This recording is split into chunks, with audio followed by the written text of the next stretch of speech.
Hello, beautiful community. A very quick episode today because we're going to look at a poll that is quite striking of the Russian population, but it's not striking in quite the way that has been commonly reported.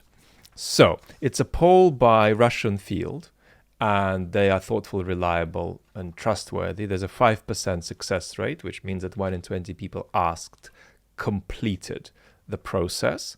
That's a reasonable rate for Russia today. And what's interesting here is that the main story about this poll is not the main story. The main story is the title of this video. But before we get to it, let's look at the second most important story, the story that's been a bit more, I think, widely ventilated. And that's that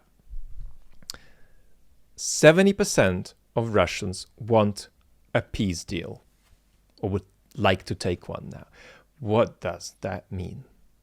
Got to be really careful here, because inside that 70% is a kind of ill-assorted porridge of anti-war people, pro-war people, mixed up people.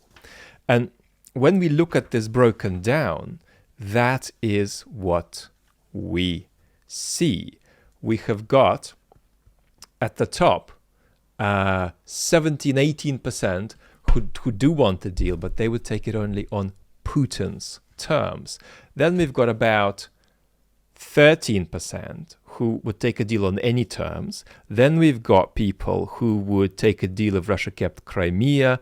Then we've got people who would take a deal if things went back to pre-Feb 24th, 2022 scenario.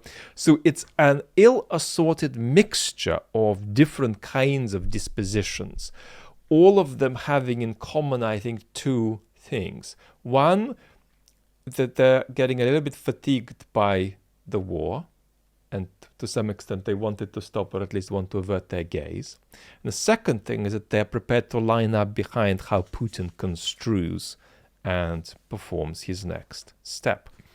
But is this the story for us to talk about today? It isn't. It isn't. What's our story? Our story is this. Look at the blue, and the blue is the 70% that would very much take a deal and that would most probably take a deal now. That's 70.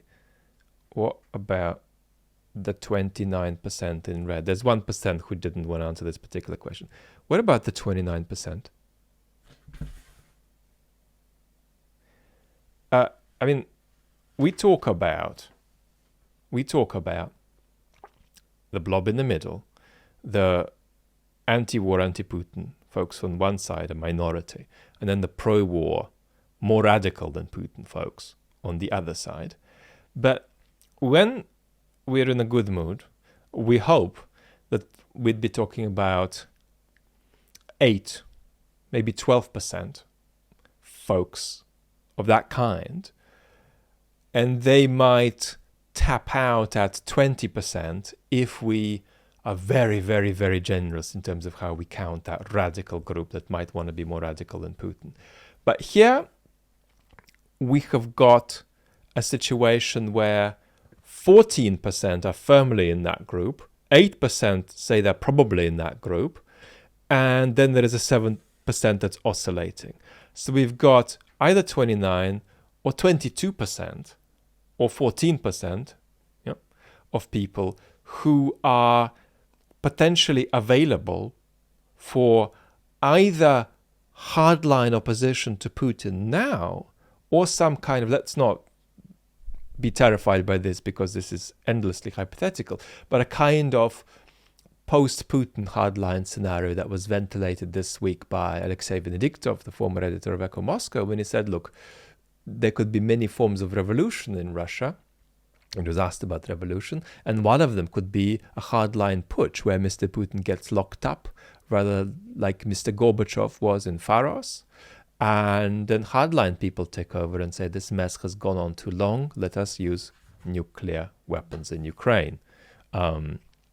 So that sort of poll result gives us an indication that the number of people available for hard line politics, that potentially goes beyond Putin's own politics. It's more hardcore than Putin's own politics. Number of people available to that is maybe not surprising, but it's certainly shocking. I mean, if we just add the people who would definitively refuse any deal, even if it's on Putin's terms, and who would most likely refuse any deal, we're talking about 22%. And that's a lot. And I think that's the main takeaway, that we're still talking about a minority in the Russian population, but we genuinely have a significant demographic available for radical anti-Putin opposition from the wrong side.